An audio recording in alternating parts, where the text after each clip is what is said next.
चाहिए, लेकिन कभी ये सोचा मेरी माँ तो घर में तकलीफ में नहीं है, मेरा बाप तो तकलीफ में नहीं है।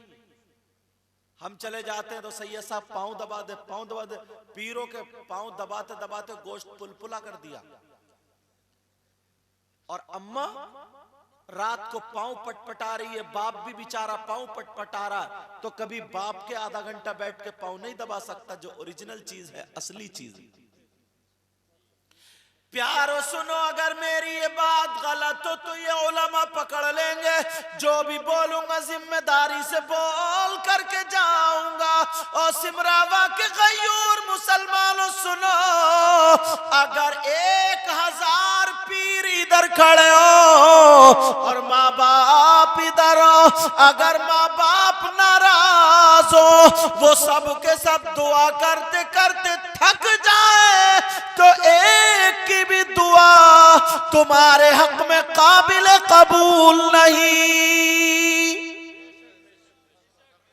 एक की भी दुआ काबिल कबूल नहीं। प्यारे जलसे में आने से पहले, जलसे में आने वालों, आज से जब जाओ तो गौर कर लेना, फिक्र कर लेना।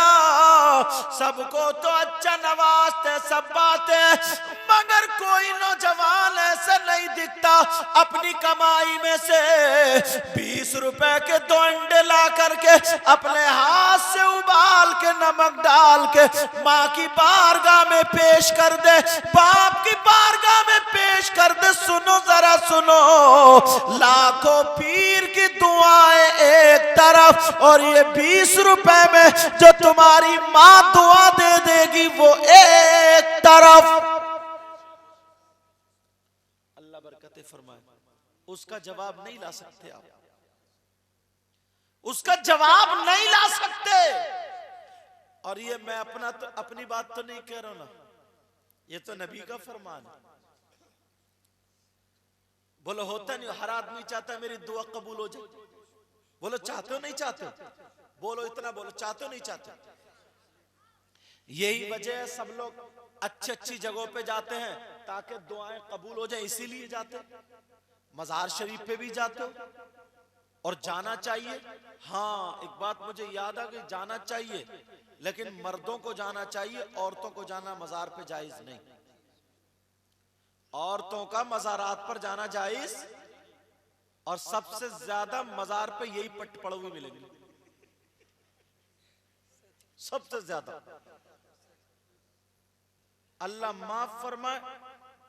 तुम्हारे अंदर पहले, अल्लाह बरकतें फरमाए, तुम्हारे अंदर पहले ताकत थी, तुम लोग कबड्डी खेलते थे, खेत में परहेल में खेलते थे, नहीं खेलते थे?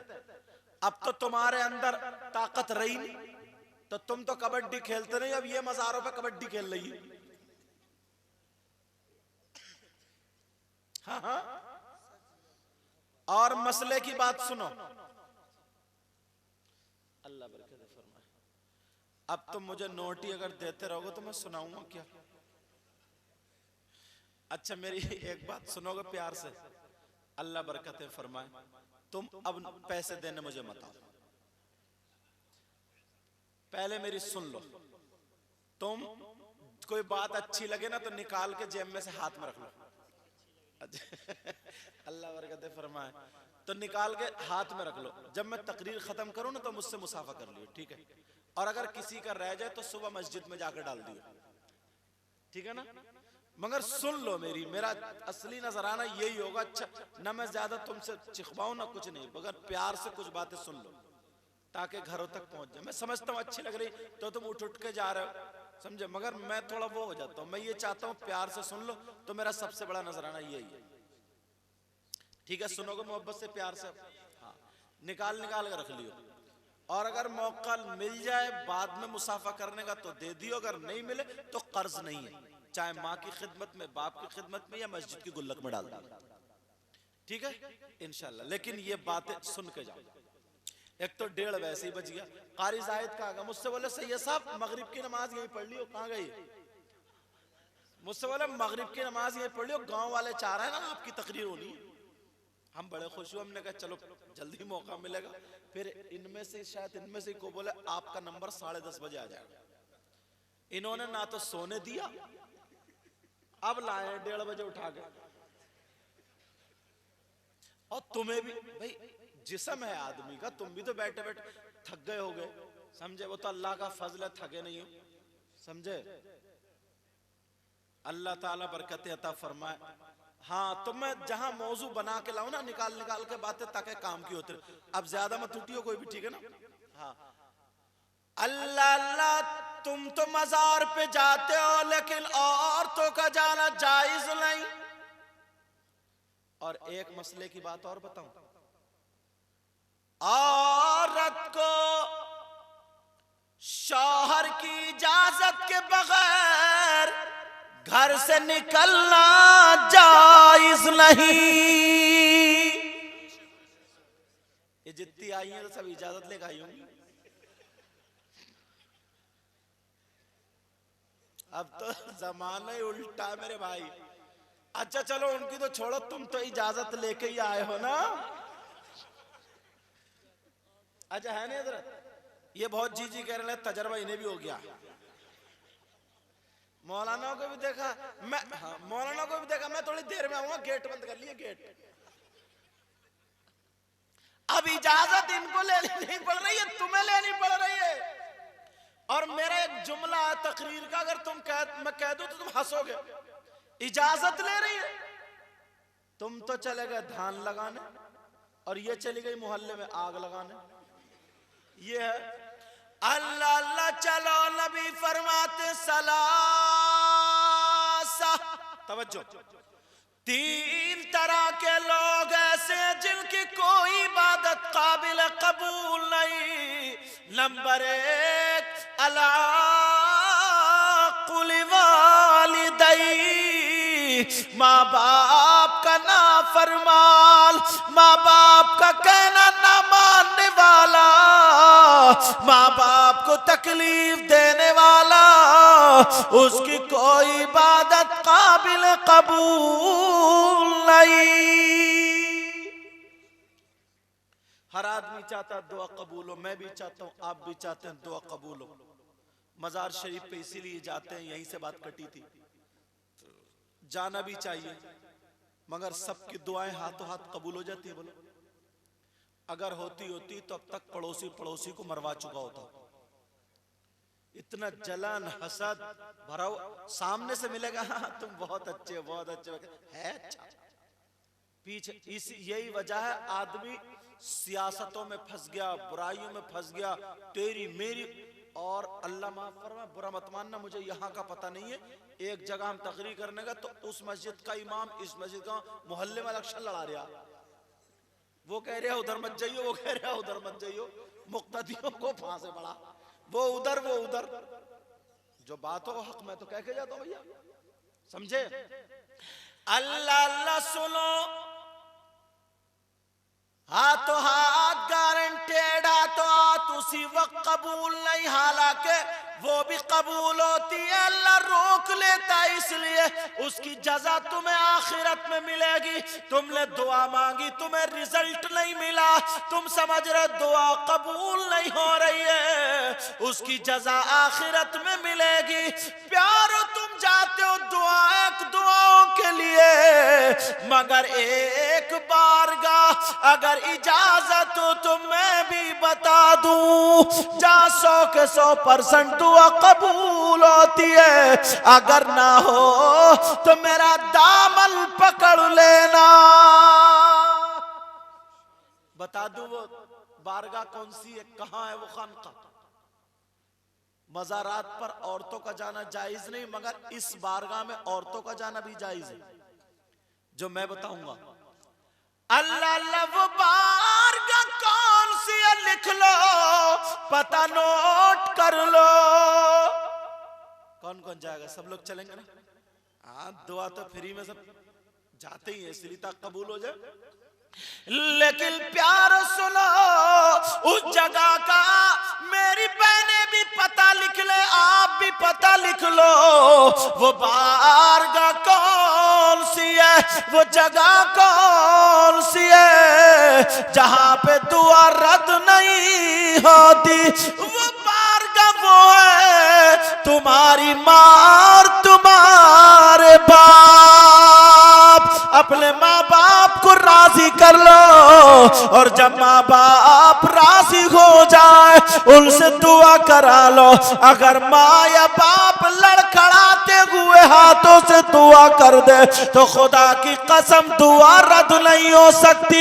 इसलिए ये मैं नहीं कहता हूँ, ये हमारे तुम्हारे नबी फरमाते हैं, हमारे तुम्हारे आका फरमाते हैं। जिस नबी ने कहा जन्नत है तुमने देखी नहीं लेकिन मान लिया, जिस नबी ने कहा जहन्नम है तुमने देखी नहीं लेकिन मान लिया, जिस नबी ने कहा फरिश्ते तुमने देखे नहीं लेकिन मान लिया, वही नबी फरमाते हैं दुआ उल वालिदैन अल औलादिहिमा का दुआ इन नबी अल उम्मतिही। नबी फरमाते हैं माँ बाप की दुआ औलाद के हक में ऐसी होती है जैसे मुझ मोहम्मद की दुआ मेरी उम्मत के हक में होती है। ये नबी फरमाते, नबी आका फरमाते, माँ बाप की दुआ औलाद के हक में ऐसी होती है जैसे मुझ मोहम्मद की दुआ मेरी उम्मत के हक में होती है किसी की ऐसी दुआ जो नबी की दुआ की तरह हो? माँ बाप की दुआ, माँ बाप की दुआ। लेकिन हमने असली चीज छोड़ रखी है। माँ को भी सताएंगे, बाप को भी सताएंगे, जलसे में आके कहेंगे नारे तकबीर, नारे रिसालत, गौस का दामन नहीं छोड़ेंगे, नबी का दामन नहीं छोड़ेंगे, बस्ती बस्ती करिया करिया ताज शरिया। अम्मा को सता रहा है, अब्बा को सता रहा है, और दामन किसी का नहीं छोड़ेगा। से बता रहे हो, अम्मा बेचारी परेशान है, अब्बा परेशान है, मगर ये जलसे में आके इसका इश्क उभरता, जलसे में आके सोचता मैं जन्नती हूँ जन्नती हूँ जन्नती हूँ, और माँ को सता रहा, अब्बा को सता रहा। ईशा की नमाज नहीं पढ़ी, फजर की नमाज नहीं, जोहर की नमाज नहीं, असर की नमाज नहीं, मगरिब की नमाज नहीं, ईशा की नमाज नहीं, 8 दिन तक मस्जिद को नहीं देखता। जैसे जुमे कभी कभी फजर में जब नींद नहीं आ रही है तो वुजू बनाया, चलो हुई हो। कभी मगरिब में हुई आया, हजरत जुमे के दिन जाता, बस जुमे के दिन कपड़े पहन लिए साफ सुथरे, टोपी लगाई, खुशबू लगाई, पूरे मोहल्ले में खासतौर अब जा रहे हैं नमाजी साहब साहब, तेरी चप्पलें गिराई, मेरी चप्पल गिराई, इसकी गिराई, उसकी गिराई, सबके ऊपर अपनी चप्पल।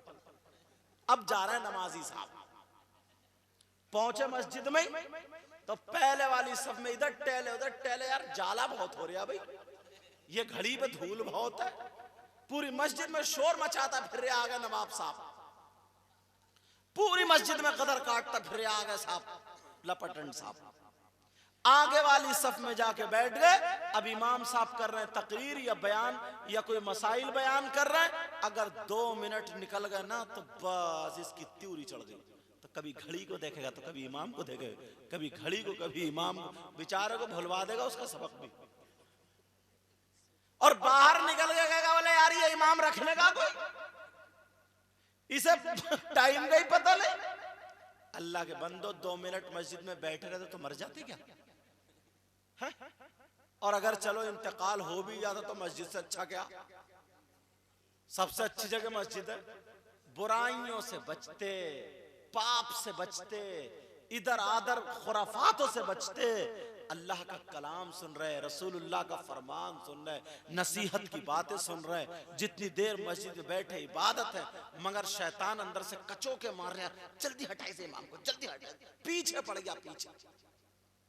अब चक्कर में आ गया इमाम भी, मस्जिद के दरवाजे से निकलते इसे हटाओ, जल्दी से हटाओ, दूसरे को लाओ। और बाज बुड्ढा तो इतना खुसट है, अल्लाह माफ फरमाए, बहुओं से उसकी नहीं बनती, समझे, पोतियों से उसकी नहीं बनती, घर में किसी से नहीं बनती, इमाम के पीछे पड़ा रहता खर खर खर खर, उसे कोई काम ही नहीं। एक जगह असर की नमाज पढ़ी हमने, असर की गाड़ी हमने रोका, हमने कहा रोक लो। तो मैंने सोचा 3-4 नमाजी, तो वो बोले हाफिज जी, वो मुझे बूढ़े थे, बोले हाफिज जी आप ही नमाज पढ़ा दो। मैंने कहा इमाम साहब कहाँ है? अरे बोले मत पूछो, पढ़ा दो। जब पढ़ाई नमाज, पढ़ाने के बाद बोले के बैठ गए, बोले हजरत इस गांव में तो इमाम ही सब नाकारा है, मैं 10 को निकलवा चुका हूं, 10 को। मैंने कहा क्यों? मैं समझ गया बहुत फुका हुआ बुड्ढा, मैं समझ गया कि यही है। मैंने कहा क्यों? अरे बोले मत पूछो, कोई ढंग का ही नहीं पढ़ता। मैंने कहा चचा इधर बैठो। मैंने कहा दुआ कुनूत सुनाओ तर्जमे के साथ।